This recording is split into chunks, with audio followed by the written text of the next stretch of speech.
Welcome to Aaron Mahnke's Cabinet of Curiosities, a production of iHeartRadio and Grim and Mild. Our world is full of the unexplainable. And if history is an open book, all of these amazing tales are right there on display, just waiting for us to explore. Welcome to the Cabinet of Curiosities.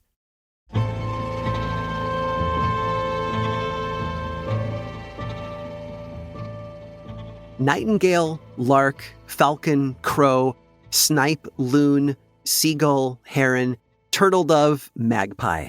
What do these birds all have in common? Well, here's a hint in the form of a quote. The cuckoo then on every tree mocks married men, for thus sings he, cuckoo, cuckoo, cuckoo. That's right, all these birds appear in the works of William Shakespeare, which is perhaps a fancy way of saying that they were all common knowledge in Elizabethan England. Throughout the bard's works, birds are a flexible metaphor. They're symbols for pining love, for men and women behaving like fools, for the devastation wrought by war. More than 60 species of birds come up this way. Romeo and Juliet famously argue over the call of a nightingale or a lark, an argument that stands for the fear that dawn has come and Romeo must flee for his life. Over the years, Shakespeare's work has been viewed through various cultural lenses and experienced growing pains when it traveled from England to America. As the new cultural identity of the United States emerged, British actors looked down on Americans trying to perform the bard's greatest works. Different acting styles emerged, and arguments within the theatrical world began that continue to this present day. But did you know that Shakespeare's influence on the New World was a little more than cultural? There was even an environmental impact as well. In 1890, 51 years after the Macbeth-inspired Astor Place riots that we've already covered on this show, a man named Eugene Shefflin stepped out into New York's Central Park. As the story goes, he was a huge fan of William Shakespeare and also an amateur ornithologist. This man just loved birds. And when he traveled to Central Park that day, he brought with him 60 European starlings that he had imported with some help. You see, he was an influential member of the American Acclimatization Society, a group that sought to introduce European flora and fauna to America. They had previously introduced European sparrows and blackbirds to Central Park and were eager to see how successful starlings would be. Shefflin first released 60 starlings and then came back with 40 more. They eagerly found home amongst the hollows in the trees, muscling out the other birds. Unlike attempts to introduce the nightingale, bullfinches, and skylarks, this one was a success, for better or for worse. Over the following decades, the United States realized that as a group, starlings were something of a menace. They proliferated madly across the country, eventually reaching a population of 200 million in the U.S. alone. And when commercial aviation took off, starlings were their biggest problem. The most deadly bird strike of all time occurred in 1960 when starlings brought down an airplane as it took off from Boston. Despite their size, their bodies are extremely dense, making them a hazard for aircraft of all types. And damage they do to farmers' crops numbers in the billions of dollars, stealing grain and produce. Experts have pointed out that declining numbers of woodpeckers and bluebirds could be attributed to how many starlings live in the continental U.S. Whether this is true or not, the result is a startling one. European starlings are one of the few bird species that are unprotected by law. Hunters and trappers can kill as many as they like without consequence, as could farmers who want to protect their crops from these creatures. Of course, they're so small that they evade most natural predators, and the same is true for human hunters. They're just too little and too many to fully control. And all of this because of Shakespeare and a single line in Henry IV, Part 1, Act 1, Scene 3. In this scene, one of the characters reflects on the king's attitude toward one of his enemies. And I quote, "He said he would not ransom Mortimer, forbade my tongue to speak of Mortimer. But I will find him when he lies asleep, and in his ear I'll hallow Mortimer. Nay, I'll have a starling shall be taught to speak nothing but Mortimer, and give it to him to keep his anger still in motion." And it makes you wonder, if Shakespeare had not chosen this particular metaphor for the rant, the entire landscape of North America might be different. It feels like in discussing the trajectory of the European starlings, we've discovered a new version of the butterfly effect. Maybe we should call it the starling effect. Now that's something that would be worth writing a play about.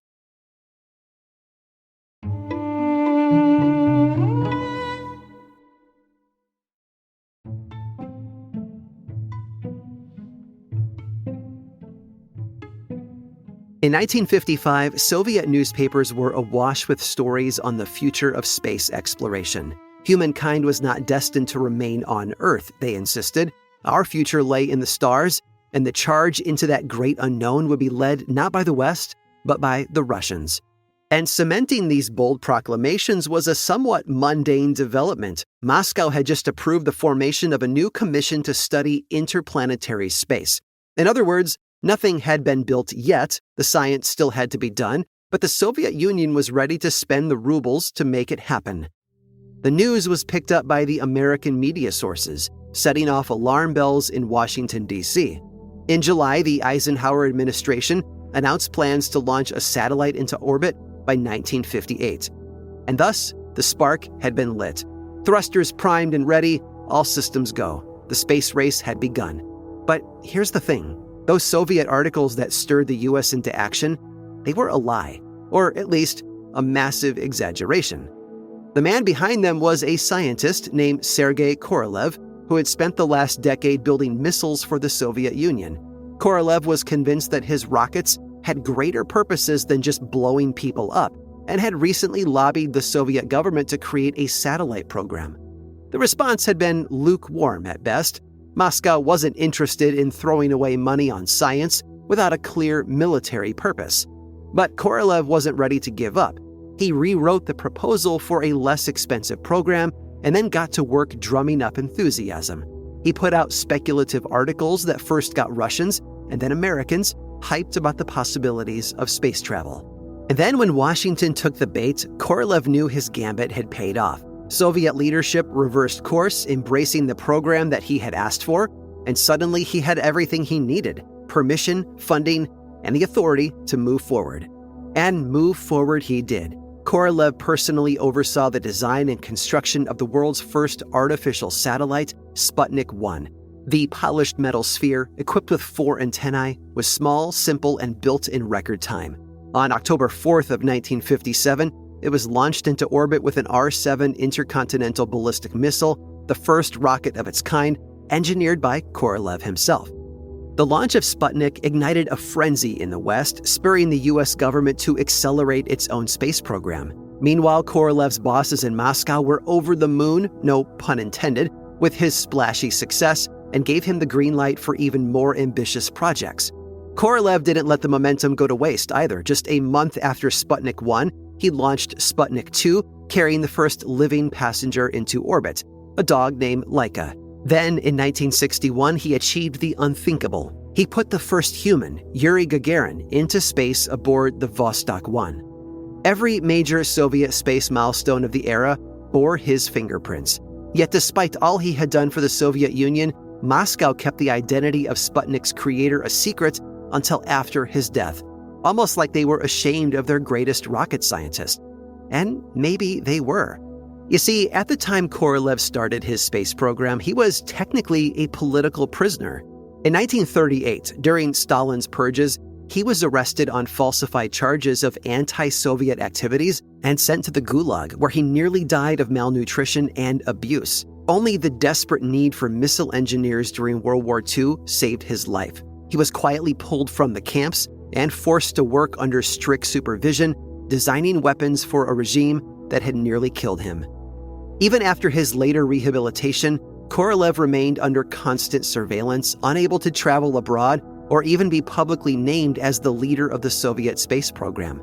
But there was an even more damning reason Moscow might have wanted to keep his identity under wraps, one that undermines the Soviet Union's early claim to superiority in the space race. Because the man who created Sputnik didn't even call the Soviet Union home. That's right, Sergei Korolev wasn't Russian. He was born in Ukraine. I hope you've enjoyed today's guided tour of the Cabinet of Curiosities. Subscribe for free on Apple Podcasts or learn more about the show by visiting curiositiespodcast.com. This show was created by me, Aaron Mahnke, in partnership with How Stuff Works. I make another award-winning show called Lore, which is a podcast, book series, and television show, and you can learn all about it over at theworldoflore.com. And until next time, stay curious.